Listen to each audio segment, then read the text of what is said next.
Legend of white snake episode 3। अब हमें जी शुआन को दिखाया जाता है जो कि अपने घर पहुंचता है। घर पहुंचते ही उसकी नजर टेबल पर रखे उस पेपर पर जाती है जिसमें कुछ लिखा होता है। वो उसे उठाता है और देखता है। जी शुआन उसे पढ़ता है। उसमें बहुत गलतियां होती हैं। ये देखकर जी शुआन थोड़ा निराश हो जाता है क्योंकि वो शाओबाई को पढ़ाने में बहुत मेहनत कर रहा था। वो चाहता था कि शाओबाई जल्द से जल्द सब कुछ सीख ले। वहीं शाओबाई जो कि छुपकर सब कुछ देख रही होती है, वो चाहती है कि जी शुआन उसे ढूंढे क्योंकि उसे लगता है कि जी शुआन उसकी परवाह नहीं करता है और इसी चीज का पता लगाने के लिए वो छिप जाती है और सोचती है कि अब पक्का जी शुआन उसे ढूंढ कर रहेगा। तभी अचानक से तलवार अपनी जगह से उड़कर जी शुआन पे हमला कर देती है। शाओबाई वहां आकर उसे बचाने की कोशिश करती है। तभी जी शुआन उस तलवार को देख लेता है और उस तलवार को रोक लेता है। इन सब के बीच शाओबाई के हाथों में काफी चोटें आती हैं। इस पर शाओबाई कहती है कि ये सिर्फ एक छोटी सी चोट है बस, और कुछ नहीं। जी शुआन कहता है कि अभी के लिए ज्यादा जरूरी ये है कि तुम्हारी इस चोट को ठीक किया जाए। ये सुनकर शाओबाई कहती है कि क्या आपको मेरी परवाह है? अब जी शुआन शाओबाई को काढ़ा पिलाता है और पूछता है कि तुम माउंट जियोक्सी को छोड़कर क्यों जाना चाहती हो? इस पर शाओबाई कहती है कि मैं जानना चाहती थी कि आपको मेरी परवाह है या नहीं। जी शुआन कहता है अगर मुझे तुम्हारी परवाह नहीं है या फिर मैं तुम्हें ढूंढने ना आऊं तो क्या तुम सच में माउंट जियोक्सी छोड़ दोगी? इस पर शाओबाई कहती है कि नहीं, बिल्कुल भी नहीं। मुझे उम्मीद है कि अब तुम ऐसा नहीं करोगी। जी शुआन उसे आराम करने को कहता है और वहाँ से जाने लगता है, पर शाओबाई उससे कहती है कि क्या तुम यहाँ मेरे साथ रुक सकते हो? और अब जी शुआन वहाँ उसके पास रुक जाता है। अब हमें अगले सीन में शाओबाई को दिखाया जाता है जो कि जी शुआन को रोकती है और उसे छाता देती है। पर जी शुआन कहता है कि तुम इतना मुस्कुरा क्यों रही हो? जरूर कोई बात है। इस पर शाओबाई कहती है कि मैं आपके लिए सरप्राइज लाई हूँ। जी शुआन कहता है रुको, तुम कहीं फिर से स्वर्ग के फल के बगीचे में तो नहीं गई थी? शाओबाई कहती है नहीं नहीं, मैंने जो गलती पहले की है मैं अब वो दोबारा नहीं करना चाहती। सिस्टर क्रेन ने मुझे एक फूल दिया है। सिस्टर क्रेन ने कहा है कि ये फूल बसंत में ही खिलता है, वो भी माउंट जियोक्सी पर। हम इसे यहाँ कभी नहीं देख सकते हैं और मैं यहाँ जानबूझकर आई थी आपको फूल देने के लिए। अब जी शुआन उसके हाथों से वो फूल ले लेता है और क्रेन के पास जाता है और उससे शाओबाई के साथ पेंगलाई माउंटेन जाने का कहता है, लेकिन वो उसे ले जाने से मना करती है।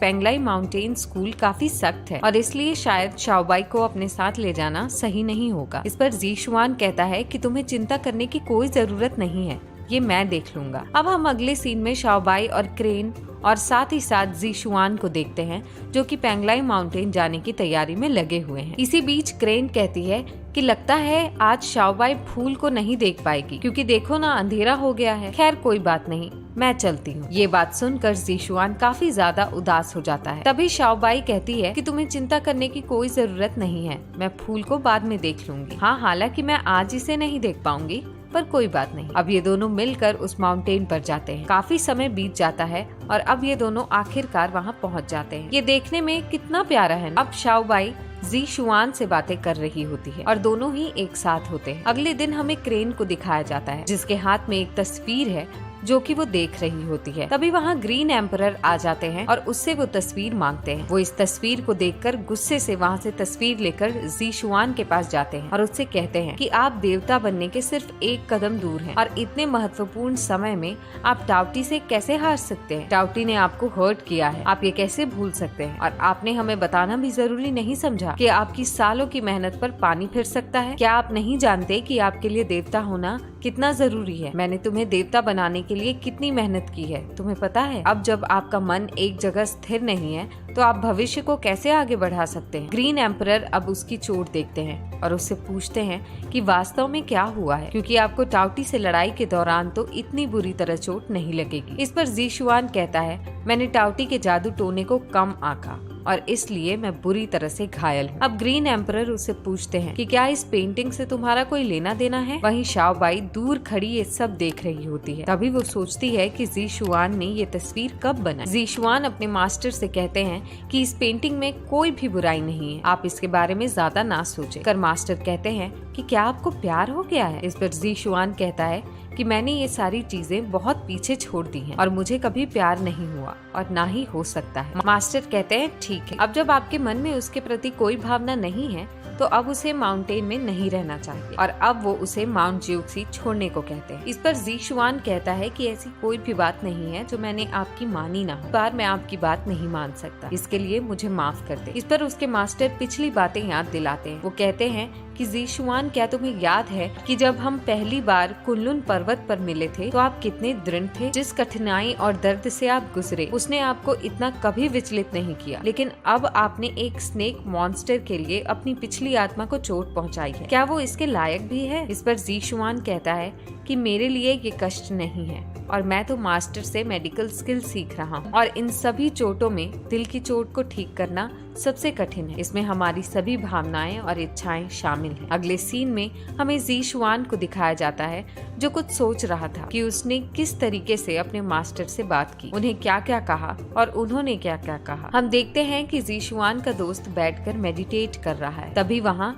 क्रेन आ जाती है और उससे कहती है कि खबर पूरे माउंट ज्यूक्सी में फैल गई है कि ग्रीन एम्परर शाओबाई को माउंट ज्यूक्सी से निकालना चाहते हैं। ये सुनकर जी शुआन का दोस्त कहता है कि क्या आप इस बात को लेकर परेशान हैं या फिर खुश हैं? लिंगचू क्रेन से ऐसा इसलिए कहता है क्योंकि उसे पता था कि क्रेन शाओबाई से काफी जलती थी, इसलिए हो न हो उसी ने इस बात को फैलाया होगा कि मैंने ऐसा इसलिए किया क्योंकि मैं जी शुआन को लेकर परेशान हूँ। इस पर जी शुआन का दोस्त कहता है कि मुझे डर है कि आपने गलत अनुमान लगाया है। इस बात पर क्रेन कहती है कि जी शुआन आज कितनी दूर चला गया, वो भी एक स्नेक मॉन्स्टर के लिए जिसने अभी अभी एक मानव रूप प्राप्त किया है। वो दोनों एक दूसरे को सिर्फ कुछ सालों से जानते हैं। जी शुआन का दोस्त कहता है कि तुमने इन दिनों मेरे लिए हर रोज दवाइयाँ बनाई हैं और अब जब मैं ठीक हो गया हूँ तो मैंने तुम्हें अभी तक धन्यवाद नहीं किया। तो कैसा रहेगा कि मैं इस धन्यवाद के तौर पे तुम्हें कुछ शब्द कहूं। जी शुआन के प्रति अपने जुनून को छोड़ दो, तभी तुम उसके दिल को देख सकती हो। और अब हमें अगले सीन में जी शुआन और उस लेडी को दिखाया जाता है जो कि उसके पास आती है और कहती है कि मुझे नहीं पता था कि आप अपनी पिछली आत्मा को ठेस पहुंचाएंगे।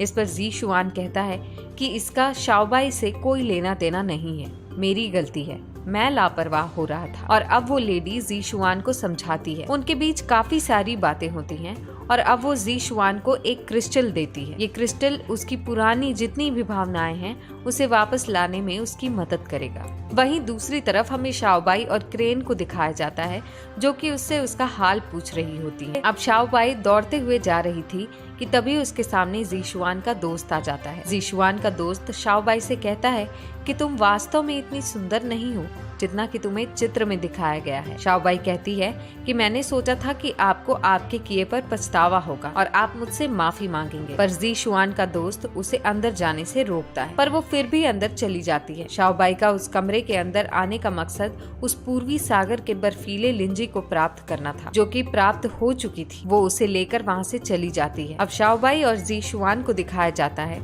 और शाओबाई जी शुआन को पूर्वी सागर का बर्फीली लिंजी पिला देती है ताकि वो जल्दी से रिकवर हो जाए। अब हम दूसरी तरफ क्रेन को देखते हैं जो कि उसी कमरे की तरफ जा रही थी जिस कमरे से शाओबाई ने उस पूर्वी सागर का बर्फीला लिंजी चुराया था। तभी वो देखती है कि हर तरफ काले बादल छा रहे हैं। ये काले बादल कोई और नहीं बल्कि एक वाटर ड्रैगन था जो कि बहुत खतरनाक था। ये देखकर जी शुआन शाओबाई से पूछता है कि क्या कोई एलिक्सिर चैम्बर में गया था। ये एलिक्सिर चैम्बर वही कमरा है जिसमें शाओबाई गई थी। ये बात सुनकर जी शुआन काफी गुस्सा करता है और अब वो जल्दी से अपने दोस्त के साथ वहाँ से चला जाता है। अगर हमने इसे जल्दी नहीं पकड़ा तो ये आम जनता के लिए हानिकारक साबित होगा। जी शुआन का दोस्त कहता है कि आपकी तबीयत अभी ठीक नहीं है, इसलिए इस बार वाटर ड्रैगन को मैं पकड़ूंगा। लेकिन जी शुआन उसकी बात ना मानकर खुद भी उसके साथ चला जाता है। अगले सीन में हम शाओबाई को देखते हैं जो कि आसमानी तार से बंधी हुई थी और काफी घायल थी। शाओबाई कहती है कि सिस्टर क्रेन, क्या आप मेरी मदद कर सकती हैं इस तार को खोलने में? क्रेन कहती है कि जी शुआन ने मुझे तुम्हारा ख्याल रखने के लिए कहा है। वहीं दूसरी तरफ हम जी शुआन और उसके दोस्त लिंगचू को देखते हैं जो कि वो दोनों ही मिलकर उस वाटर ड्रैगन से लड़ रहे थे। अब दोनों ही वाटर ड्रैगन की पूंछ काटने की योजना बनाते हैं। वहीं दूसरी तरफ क्रेन कहती है कि इसमें मैं आपकी कोई मदद नहीं कर सकती, लेकिन शाओबाई उस तार को खुद से तोड़ने की कोशिश करती है। इस पर क्रेन कहती है कि जी शुआन ने आसमानी तार को खुद से बांधा है, आप इसे नहीं तोड़ पाएंगी। इस पर शाओबाई कहती है, पिछली बार आपने लिंगचू की मदद की थी और मुझे आप पर पूरा विश्वास है कि आप इसे भी तोड़ लेंगी। और इस तरह ये एपिसोड यहीं खत्म होता है।